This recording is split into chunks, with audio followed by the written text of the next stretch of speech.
All right, today we're jumping into one of the most vivid and, let's be honest, terrifying passages in the entire Bible, the opening of the seven seals in the book of Revelation. We're talking judgment, iconic horsemen, cosmic chaos, so let's get right into what it all means. So, the whole drama really kicks off with this one central image. According to Pastor Gary Hamrick's teaching, what the Apostle John sees is basically the title deed to planet Earth, a scroll sealed shut 7 times. To unseal it means to reclaim ownership. But what does that process actually look like? Before any of the chaos actually hits the ground, the stage is set up in heaven. John sees this scroll, right? And this announcement goes out that no one, not in heaven, not on earth, is worthy to open it. No one. Well, that is, until a figure described as the Lamb steps forward. So, what is this scroll? Think of it like a divine document. As the Lamb breaks each of these seven seals, a specific judgment is announced and then just unleashed on the world. It's like a domino effect, where each broken seal triggers the next bigger event. And this brings us to imagery that is just so iconic, the four horsemen of the apocalypse. The first four seals are what release these riders. Each one's on a different colored horse, and each represents a distinct, devastating phase of what the text calls the tribulation, a future time of just intense global suffering. So the first seal is broken, and bam, a rider on a white horse appears. He's got a bow, he's given a crown, and he rides out to conquer. Now, a lot of people see white horse and immediately think, oh, that's a good guy, right? Maybe even Christ. But if you look a little closer at the text, it suggests something else is going on here. A really prominent interpretation, and the one we're looking at today, identifies this rider as the Antichrist. I mean, think about it. He has a bow, but there's no mention of any arrows. He shows up looking like a peacemaker, some charismatic global leader, but his real goal, his only goal, is conquest. The real clue is actually hidden in the original Greek. The crown this rider wears is a Stephanos. That's like a victor's wreath, something you'd give to an athlete who won a race. It's not the diadema, which is a royal kingly crown, the kind the Bible later says Christ wears. That distinction is everything. It's the dead giveaway that this first rider is an imposter. Okay, next up, the second seal is broken. A fiery red horse comes out, and its rider gets a great big sword. His mission, simple: to take peace from the earth so that people start slaughtering one another.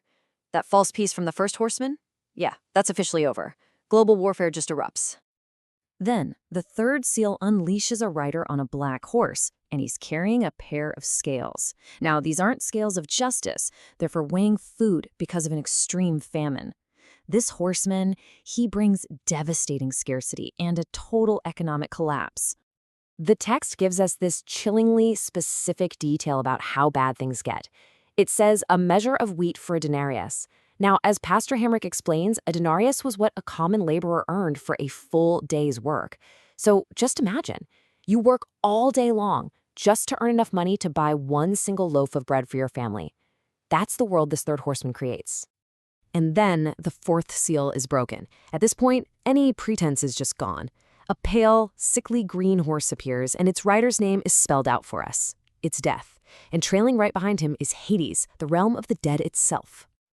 The scale of this fourth judgment is just staggering. This rider is given power over a full 1/4 of the entire planet. Not a city, not a country, a quarter of the world's population. Let's put that in perspective for a second. With today's population of about 8 billion people, 1/4, that's the death of 2 billion people. Just look at that number. It's a figure so huge, it's almost impossible to really comprehend. And how does this all happen? The text actually lists 4 ways. Death by the sword, that's the continued warfare. Death by hunger, as the famine gets worse and worse. Death by plague and disease. And then finally, death by the wild beasts of the earth. It's a complete and total breakdown of civilization. So after the absolute horror of the four horsemen, the fifth seal shifts our view in a big way. The camera, if you will, pulls away from all the chaos on earth, and it zooms in on this really solemn scene in heaven, showing us the spiritual cost of this whole tribulation. Here, John sees the souls of people who were killed for their faith. They're shown under an altar, and they're crying out to God for justice. How long, they ask? It's such a raw, powerful plea.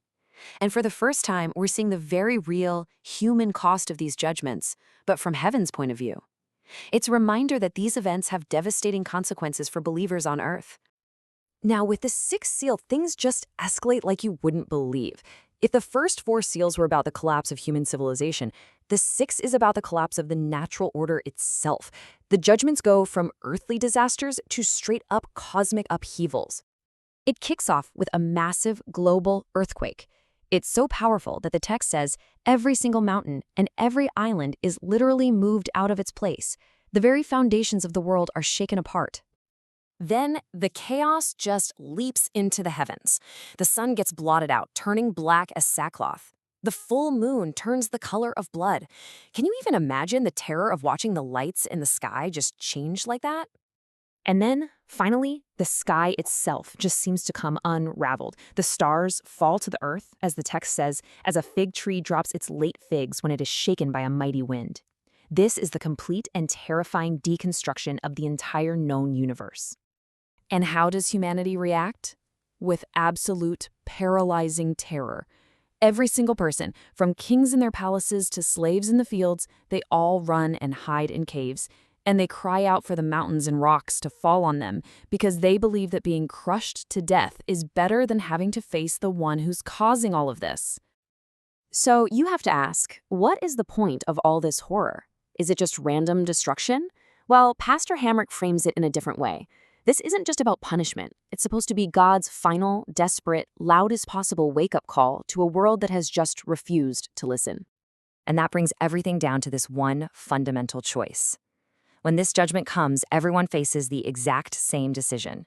Do you run from God, trying to hide yourself in caves and under rocks, or do you run to God, acknowledging who's behind it all and asking for mercy? The text shows humanity, in their terror, choosing that first path. And it really leaves us with the core question of this entire chapter, doesn't it? It shows humanity so terrified of their Creator that they would rather beg creation to destroy them. So the final thought is this. When the shaking starts, what's your instinct? To run to the mountains for cover, or to run to the one who made those very mountains in the first place?